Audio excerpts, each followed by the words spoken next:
This is Precalc section 5.2, day 1. Today we're going to start by defining our trigonometric functions in terms of sine and cosine. Let t be any real number and let the point P, the ordered pair xy that represents that terminal point P, be a terminal point on the unit circle determined by t.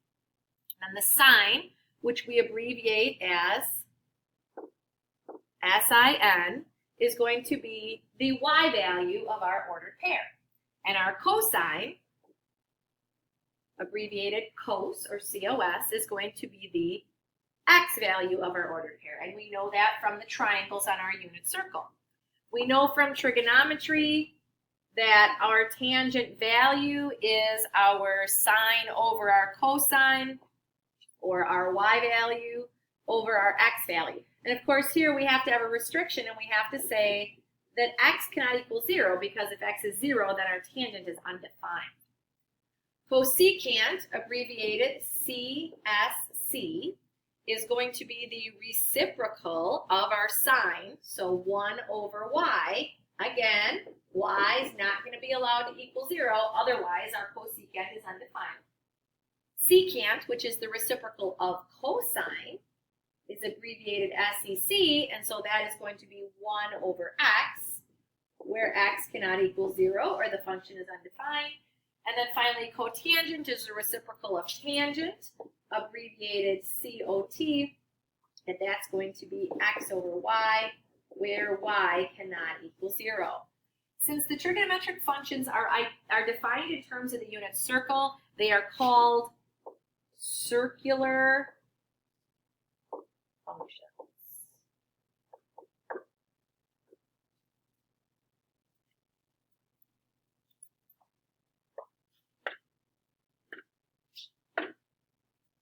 Our example 1 says, find the value of the 6 trig functions for t equals pi over 6.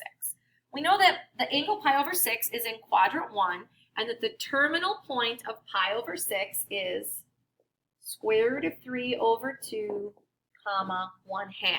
And again, that's our x, y ordered pair.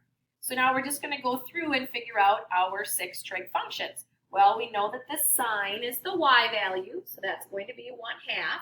And we know the cosine is the x value, so that's going to be the square root of 3 over 2. Tangent, we know, is equal to our y value over our x value. So that's going to be 1/2 over the square root of 3 over 2. But of course, we can do a little bit of algebra there. We can multiply by the reciprocal of the denominator. So this becomes 1/2 times 2 over the square root of 3. Our 2 is reduced, but then we have to rationalize that denominator. So we have to multiply top and bottom by the square root of 3 over the square root of 3. So we end up with square root of 3 on top and 3 on the bottom. So the tangent is going to be square root of 3 over 3. Our cosecant is the reciprocal of sine, so 1/2 flipped over is going to be 2 over 1, or just 2. Our secant is going to be the reciprocal of cosine. When we flip cosine over, we have 2 over the square root of 3, so we have to rationalize that. We multiply top and bottom by square root of 3 over square root of 3, and we get 2 square roots of 3 over 3. Our cotangent is the reciprocal of tangent, so if we flip over square root of 3 over 3, we have 3 over the square root of 3. Again, we have to rationalize, so we multiply top and bottom by square root of 3 over square root of 3, and that gives us 3 square root of 3 over 3. Our 3's reduce, and we just have square root of 3. So these are the values, or the values of the 6 trig functions for t equals pi over 6. And given any t value around the unit circle, you should be able to do this for any angle. So our next example, example 2, we're going to find the value of the 6 trig functions for t equals pi over 2. Well, if you remember, pi over 2 is at the top of the unit circle on our y-axis, The terminal point is 0, 1, going 0 on the x-axis and 1 on the y-axis. So this is my xy ordered pair. The sine of pi over 2 is 1. The cosine of pi over 2 is 0. The tangent is going to be sine over cosine, which is going to be 1 over 0. And of course, since we can't divide by 0, we say that the tangent of our angle t equals pi over 2 is undefined. Our cosecant is the reciprocal of sine. Reciprocal of 1 is still 1. The secant would be the reciprocal of cosine. So that one is going to be 1 over 0. And again, we can't have that. So we say that one is undefined. And then the cotangent is going to be the reciprocal of tangent, which is going to be 0 over 1, which is 0.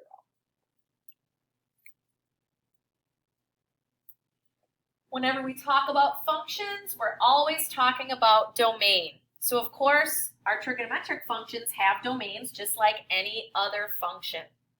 So for functions sine and cosine, t can be any real number. But we do have some restrictions when we look at the rest of them. Tangent of t is equal to y over x, so we say x cannot equal 0, which means in terms of t, that t cannot be any value of pi over 2 plus n pi or any integer n. What that means is we know that the x value of the terminal point pi over 2 is 0. So what we're saying here is that we can't let our t value be any multiple of pi over 2 because every multiple of pi over 2 is going to have an x value of 0. Therefore, our tangent is going to be undefined. Secant is the same idea. Secant of t is 1 over x, so t is any real number except pi over 2 plus n pi, where n is an integer for the same reasons. Cotangent of t is x over y, so in this case we say y cannot equal 0, which means that t cannot equal any multiple of pi. So t cannot be anything that is n times pi for any integer n, and this is because on the unit circle, all of the values of pi have a y value of 0 for those terminal points. So anytime you're dividing by y, then these functions, cotangent and cosecant, are going to be undefined. And then cosecant of t, 1 over y, is the same thing. T is any real number except any multiples of n times pi, where n is an integer. When we think about our trig functions and whether they are positive or negative, we want to think about the 4 quadrants of the unit circle. So we have quadrant 1, quadrant 2, quadrant 3, and quadrant 4. And in quadrant 1, all of the ordered pairs in quadrant 1 are positive, which means then that all of our trig functions are going to be positive. In quadrant 2, all of our ordered pairs are negative, positive. Therefore, any of the trig functions that involves cosine is going to be negative. Therefore, it's just sine and cosecant that are going to be positive because all the other 4 will be negative. In quadrant 3, tangent and cotangent are the ones that are going to be positive. And in quadrant 4, cosine and secant are the ones that are going to be positive. And again, in quadrant 3, I should have written here, all of our ordered pairs are negative, negative. And in quadrant 4, all of our ordered pairs are positive, negative. Now there is a little rhyme to help you remember this, to help you remember which trig functions are positive. Just a little acronym, and that acronym is all students take calculus. So all is for quadrant 1. Students is for quadrant 2. So the S in students tells you sine and its reciprocal cosecant. T in take is for quadrant 3. That tells you tangent and its reciprocal cotangent. And then calculus is for quadrant 4. That tells you cosine and its reciprocal secant are the positive trig functions in quadrant 4. Therefore, when we look at the signs of the trig functions, quadrants where trig functions are going to be negative, basically it's just the inverse of what we were just looking at. So if all of the trig functions are positive in quadrant 1, then none of the trig functions are negative in quadrant 1.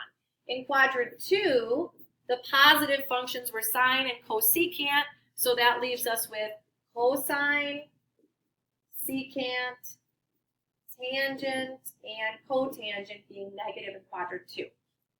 In quadrant 3, tangent and cotangent were positive, which means sine and cosecant and cosine and secant are all going to be negative. And in quadrant 4, since cosine and secant were positive, that means sine and cosecant and tangent and cotangent are going to be negative. Now again, it's probably easier to just memorize which quadrants the trig functions are positive in, and then once you know where they're positive, then by process of elimination, then the other ones must be negative in those locations.